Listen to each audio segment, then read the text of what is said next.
Welcome back to another Computer Sluggish video.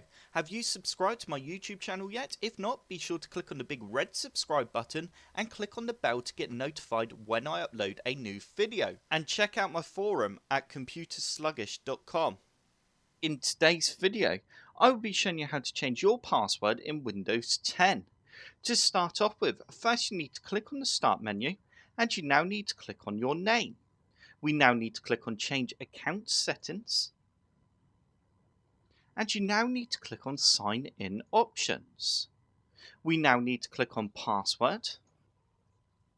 And we now need to click on Change. You now need to type in your current password. And we then need to press Next. You now need to type in a new password.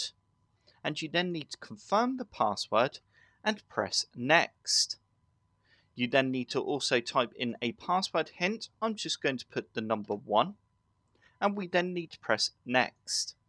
And we can now press Finish. And we have now changed our password in Windows 10. I hope this tutorial has helped. If it has, hit the like button below and subscribe for more Computer Sluggish tutorials.